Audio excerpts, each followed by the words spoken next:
Okay, today I want to talk about something that musicians spend a lot of time worrying about, but they really shouldn't, and that is Spotify stats. Now, we've all been there, put out a new release, and then been constantly checking the stream counts and wondering if we've done enough to promote our music. But here's the thing, those numbers don't tell the whole story. So let's get rid of this obsession with stats and focus on what really matters. So today I've got 3 key ideas to share with you that can change the way you think about your music career. So let's go. So let's start with the most obvious one, the myth that streams equal success. They don't. The music industry is kind of obsessed with metrics, and in reality, numbers don't reflect an artist's true value. They don't show how an artist has grown, they don't convey how well an artist has captured an emotion or how an artist has connected with fans, and they don't really show us anything about the artistic, emotional, or even the musical expression of a piece of music. The only thing they show is how many times a track has been clicked on. And as we all know, these numbers can be, and often are, artificially inflated by people, bots, and streaming farms. Now, I don't want to get into any legal trouble here, but a quick search and you'll be able to find dozens of stories about record labels and managers buying streams through streaming farms and bots to artificially inflate the popularity or the appearance of the popularity of their artists. Now, you might have thousands of streams, but then they don't actually translate to anything. Nobody's coming to your gigs, nobody's getting in touch, and nobody's actually buying your CDs, vinyl, and merch.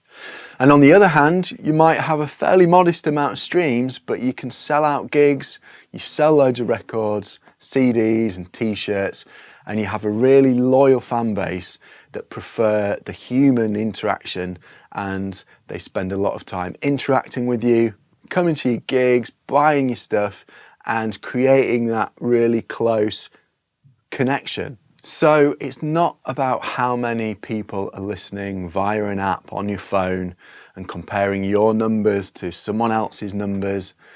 That doesn't equal or equate to a career. The important thing is about how deeply the people that are listening to you are connecting with your music. So the second idea is fans over followers. And this one is about building real connections. Having 1 million followers doesn't mean anything if they're not engaged. What's far more valuable is having a smaller group of fans who truly support you. And you could call those super fans. Now, these are the people that come to your gigs, buy merch, share your music, all because it actually means something to them. And they're the ones that really get what you're doing. Building a small but loyal base of fans who buy a couple of things from you a year can translate into a really good living. And this is something I've made a whole separate video about, and it's the 1,000 true fans concept. Now, if you have 1,000 loyal fans who spend between, say, 30 and 100 quid or dollars each year, that's $30,000 to $100,000 each year. Now, I know that's not all profit, but it's definitely enough to pay your bills and keep doing what you love full time with no distracting day jobs. So it's really important that you foster this type of connection by being really open and candid, sharing your story, showing behind the scenes, and allowing fans to become super fans. Now, the third idea, building on that, is the power of physical merch. This is the most underrated way to connect with your fans. And selling merch isn't just about making money, it's a way to give your fans something really special. Something they can hold, something they can wear, something they can hear, or something they can display even. And ultimately, it's giving your fans something that connects to you. I'm wearing a jumper right now that's a record label that I really like. Not sponsored, it's just one of my favourite labels, and I love the music, so I bought a jumper. And you know, I'm displaying that now to everyone, and that's helps me support the label, and it kind of, I'm advertising on their behalf. So yeah, it's great if you're a label or artist to have your merch and t-shirts out there. Yeah, why wouldn't you do that? Now, a really great thing to think about is limited edition items, and these are the best ways to make money, foster that deep connection, and give something back to your loyal fans. I make limited edition runs of vinyl here at the studio, as you probably know, but it doesn't have to be vinyl. It could be t-shirts, posters, handwritten lyrics, or anything like that.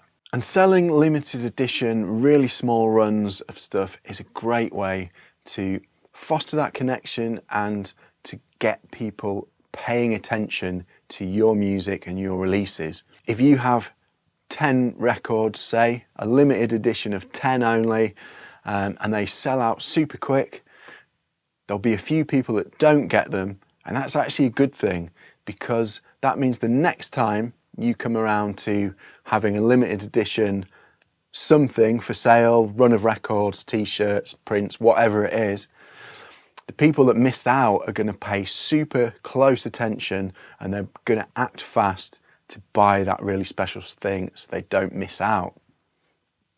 And this is really important for bands, because a lot of the time audiences can get a bit complacent, or I don't want to say lazy, but there's so much going on. We're bombarded with so much information on social media all the time.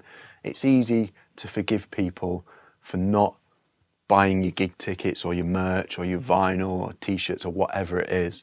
So this kind of thing, making small limited edition runs that sell out really quick, means people are going to start paying close attention, and every time you release something, those people are going to pounce and you sell out your stuff really quick. Imagine having one of only 10 records made by your favourite band and buying that from them in person at a gig. I think there's something really special about that. There's the actual music, of course, then it's the actual physical item that looks cool, and then there's the fact that it's one of only a handful of things that exist on the planet or in the universe. And that's really special. If I had a 1 of 10 record from my favourite band, I'd be really psyched about that. I'd be really happy, and it would be something that I really treasured, probably put on display, and probably told a lot of people about as well. So there we go. That's 3 quick thoughts on how to get over the whole statistics, online streaming numbers thing, and really think about and focus on what's important to you and how you can grow true fans for your music. Now, the music industry might be pushing you to measure yourself against someone else and get obsessed by numbers and streaming stats. But the truth is, success is something that we define for ourselves. And it's more about creating music that you're proud of and finding ways to connect with people who love it as much as you do. So there you go. That's my thoughts on it, but I'd love to hear your thoughts in the comments.